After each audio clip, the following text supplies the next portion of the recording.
Hello! We've been in our quarantine hotel for one day. As you can see, the jet lag is real.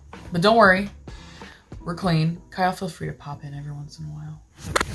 Yeah, there you go. We did shower and brush our teeth, and we are clean. We're just very jet lagged.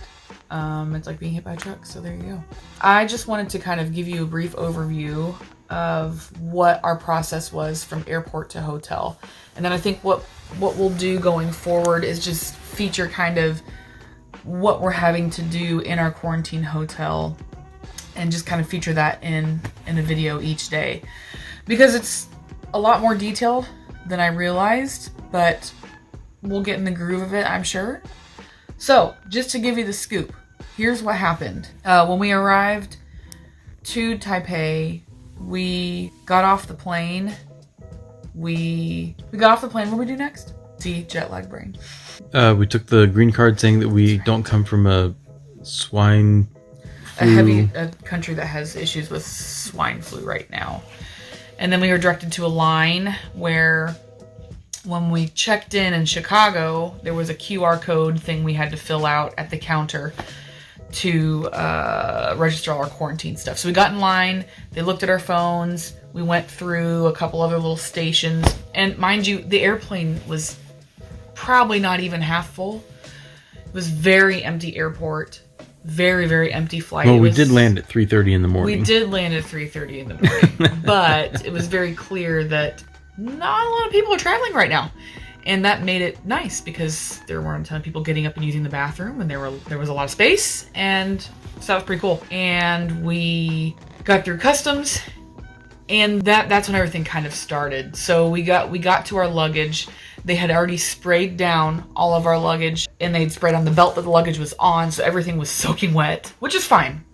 It was very sanitized. So we walked our luggage out, got some Taiwanese cash, got some Taiwanese SIM cards, which those of you who might be traveling to Taiwan soon to complete adoptions, that was a great option. Some of you may have already known how to do this, but even at 3:30 in the morning... But by that point, it was about 4:30. Oh, by that point, it was about 4:30, but they still had a SIM card station and a bank exchange or foreign currency exchange station open outside of where you got your luggage. Right. That's something that no one seemed to know where they were. It's it was all after baggage claim in the arrival hall. Yes, so never fear. If you did not bring foreign currency with you before you left, you can still get it. They also had regular ATMs there, so if you just wanted to go ahead and stick your debit card in and withdraw cash straight away, that's what you did. But we actually had some US dollars that we just exchanged.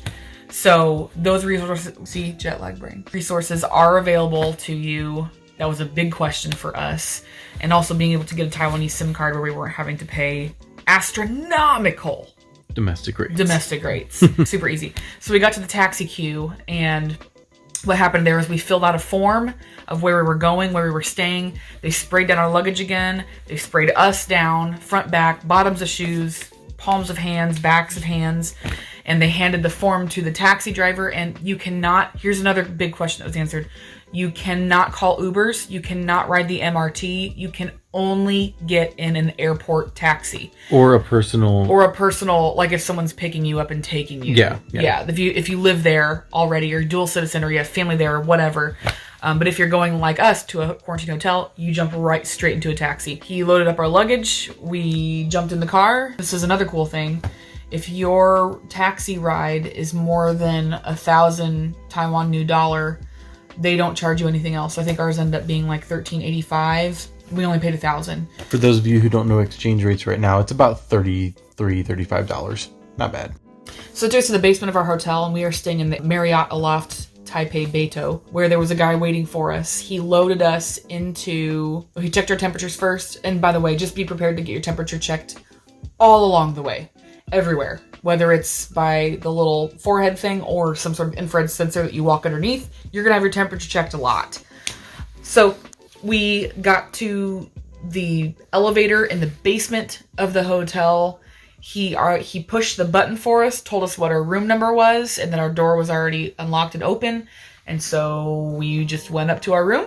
Completely bypassed the front desk. Yep, completely bypassing the front desk.